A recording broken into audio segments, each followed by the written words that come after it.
Estamos de volta ao terceiro bloco do Antenados na Geral. Estamos falando sobre humildade. Nesse terceiro bloco vamos também abordar um pouco de humildade como característica humana.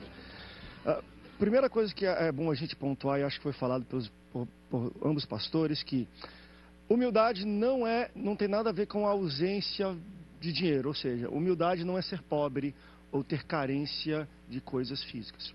Ponto. Começa porque hoje a gente mistura bastante isso, né? O cara que é simplesinho, que está com uma roupa rasgadinha, poxa, esse cara é humilde.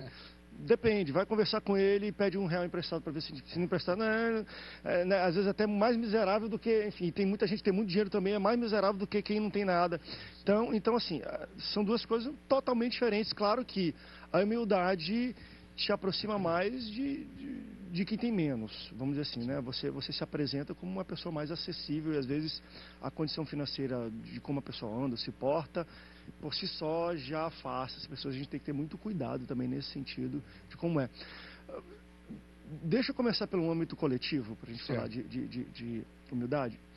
Você acha que hoje a igreja evangélica, o evangelho em si, quando se apresenta para a sociedade, ele se apresenta como um discurso humilde?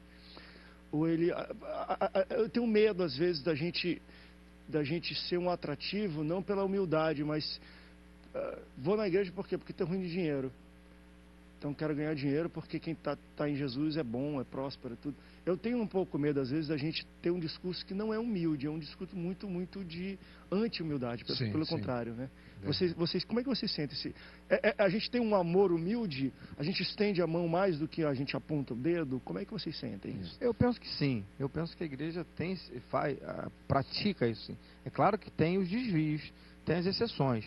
Mas eu creio que a regra da igreja evangélica é essa. É se apresentar de forma humilde. Mas tem os desvios? É claro que tem. Mas a regra é essa. A gente vê exemplos claríssimos disso. Na própria abordagem que a própria igreja tem nos cultos dela, semanais, a gente vê essa humildade.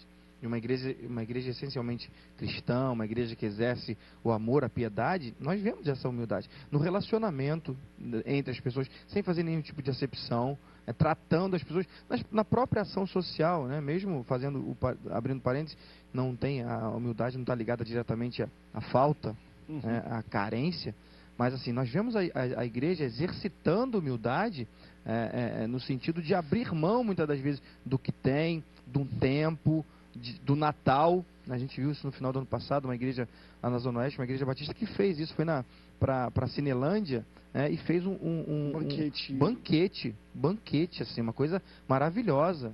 Então isso é exercício de humildade também. A gente não pode encarar os erros e trazer os erros e pontuar esses erros como sendo uma realidade absoluta da igreja. Não é. Eu penso que a realidade da igreja é essa manifestação de humildade, sim. Agora que os desvios acontecem, a gente sabe que acontece.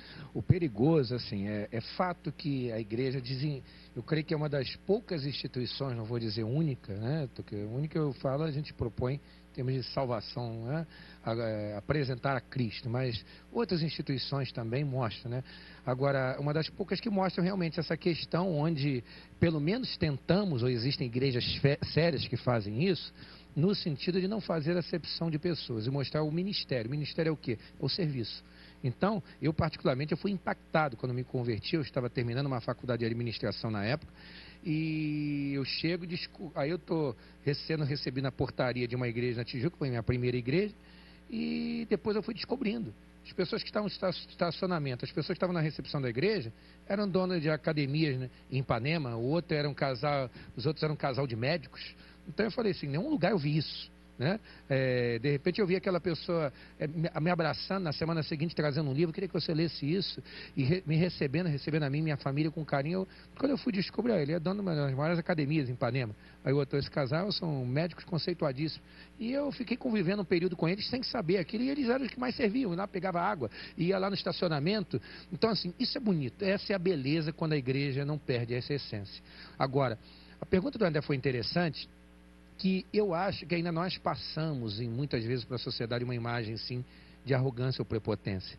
como se nós talvez quem não conhece a igreja no dia a dia, ou não consegue ter o êxito e a felicidade, ter convivido com irmãos genuinamente transformados pelo Espírito Santo, ter participado de um serviço dentro da casa de Deus, porque olha, eu creio que nenhuma outra instituição, aí sim, no mundo, consegue fazer um trabalho de voluntariado como a Igreja de Cristo. Por quê? Em todo lugar está em questão a questão de salário, de pagamento.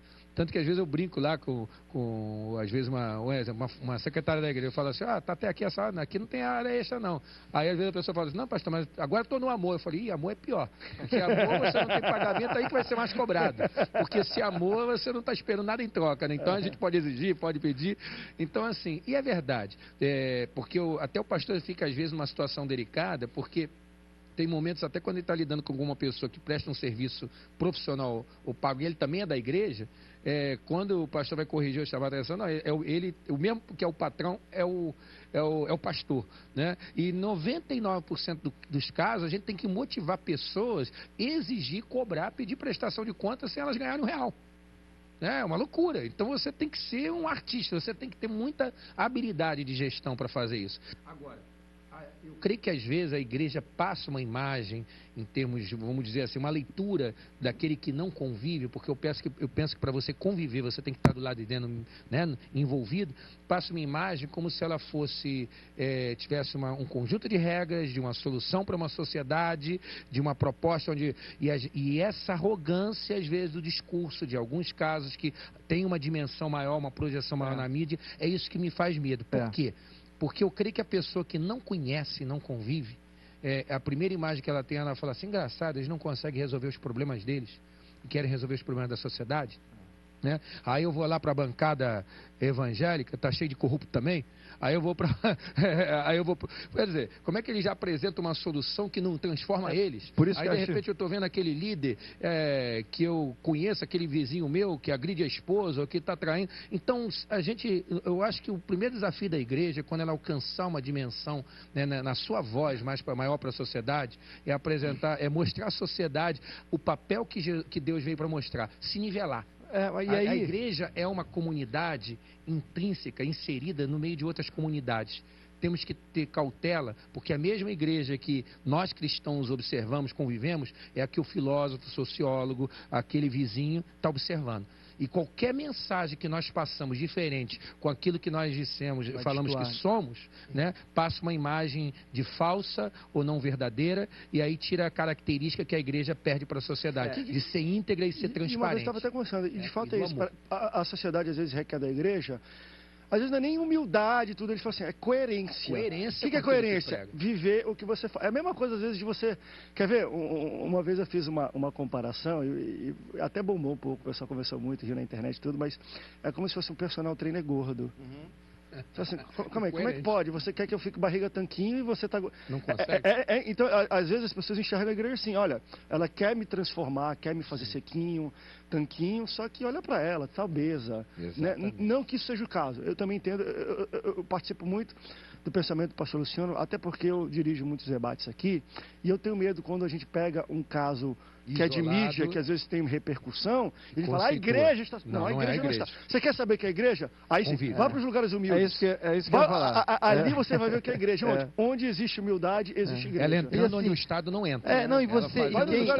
Você até uma dica, né? Você que não conhece uma igreja evangélica, né? Participe, vá. Uma igreja, conviva. Porque lá na igreja nós temos pessoas assim, o pastor por certo também, André também, pessoas assim, poxa, se eu soubesse que a igreja era isso, eu já tinha vindo há muito tempo. Então, assim, mas por que não sabia? Porque nunca frequentou. E ia pelo pensamento de outros, que a gente tem que reconhecer. Tem muita gente errando. Sim. A gente erra de vez em quando também. Não é o conceito. Agora, você não pode tirar por... não, a igreja, mas a gente tem o ser humano. A igreja é assim. E às vezes, André, me permite, às vezes até nós, da liderança, desculpa a expressão, às vezes a gente mete o malho numa determinada igreja, aí hoje a igreja evangélica, eu sou contra isso, a situação, o momento da igreja evangélica no Brasil é terrível. Não é. Momento Que igreja que você tá não, mas você não participando? vê, às vezes a gente não vê. Não, Não, o mas momento... aqui direto, por isso que eu falo, calma aí, mano. exatamente. Agora, Vamos pontuar aqui. Agora, tem igreja, a igreja genuína, né? A igreja de Cristo Jesus, realmente, ela está É uma fazendo um bom igreja trabalho. militante atuante Uma igreja, aí que tá a noiva de Cristo, ela tem que Mas ser sabe que é uma apresentada. coisa Olha os que eu acho presídios, interessante? olha os hospitais. Nós olha as julgamos pessoas ser ou não ser humilde do nosso ponto de vista. Geralmente é um ponto de vista de desconhecimento, que eu acho um erro. Por exemplo, vamos lá. Eu falei que para mim a pessoa mais humilde que já existiu na face da terra que já pisou chama-se Jesus. Agora, se você vai para os hipócritas, para os saduceus, vai falar, quem era Jesus? O que é? Isso é um prepotente, falava que era Deus. Rebelde. Era o dono Rebelde. da verdade. Falava, quem você é? Eu sou. Radical. Se mostrar. Então, assim, e isso derruba muito. Eu falo isso muito para as pessoas, às vezes, e até às vezes eu estou começando nesse ambiente cristão, que por estar à frente da televisão, a gente tem contato com grandes lideranças. Claro, e você, às claro, vezes, claro. ouve falar, cara, porque aquele cara é prepotente, sei o que. Eu falei, você já Conhece, sentou com ele para almoçar? É. Porque a gente não tem, esse que é o nosso problema, a gente julga humildade por questão de, o cara chegou no carrão, tá o pessoal vai falar que hoje eu não estou humilde hoje no Antenados. Geralmente eu venho de tênis, eu venho Mas de... vai ver o Cara, campo de influência desse homem. não é, exato, mas assim, você senta para almoçar com o cara, ele começa, abre, numa conversa de 5 minutos você vê, poxa, esse cara é cara do povo, o jeitão dele. sim. Só que a gente olha para lá e julga as pessoas. Então eu acho que isso também é um grande erro das pessoas. Não tem como a gente julgar ser humilde. Humilde vem com convivência. Aí vamos dizer, nós conversamos sobre Deus A mesma aqui. coisa da igreja. Tá falando da igreja? Vai para dentro da igreja. É verdade. Trabalha aí, Passa tu vai uma ver se ela é humilde semana ou se lá, não é. pois é. Nós É isso que eu conversamos falo. sobre a questão desse Deus que se ajusta, se humilha para poder conseguir se relacionar com o homem. Vai ver o céu. O que de melhor nós temos aqui, lá foi o que ele encontrou de pior para pôr em piso. Lá os pisos são as ruas são de ouro. Aqui se mata por causa de ouro. Deus falou assim, eu não tenho nada pior para colocar de piso. Eu vou colocar ouro. Então, assim, então a humildade não se opõe à excelência. Porque nós já tivemos aqui num debate, né? Na verdade, eu tenho um debate que eu ia trazer. A gente tem 2 minutos ainda. Pode falar que eu quero falar falando muito sobre as mega igrejas. Investem milhões, igrejas, já aconteceu. Eu vou chegar lá ainda, mas... Nós já tivemos até num debate aqui, falando assim, pastores que às vezes andam de carro blindado, e tem um jato, tudo. Aí o André falou, foi muito feliz naquele dia, falou assim, para aqueles que têm um jato, faça hoje a dificuldade que tem às vezes de comprar uma passagem em cima da hora, significa para ele mais trabalho. Porque ele vai em 3, 4 vezes no mesmo dia, em 3, 4 lugares no mesmo dia. Não é luxo. Não é luxo. É Agora, sinônimo de Deus trabalho. vai fazer o sobrenatural, não é um carro blindado que vai proteger ele. Agora, Deus vai falar assim, olha, faça tudo que te está ao alcance Mas fazer. não é o Agora, recurso, né, que ele um tem. recurso, Por que exato. não? Agora, o que eu vejo é que, às vezes, as pessoas... Eu canso de visitar casa de pessoas, né, que têm limitações financeiras, culturais, às vezes uma casa não tem nem bolso, não tem nada. Mas, olha, vai discordar deles. O dia que você diz um não, ou você faz um deslocamento, olha, desloca a posição que você está vivendo, vamos dar uma movida aqui, ajustar.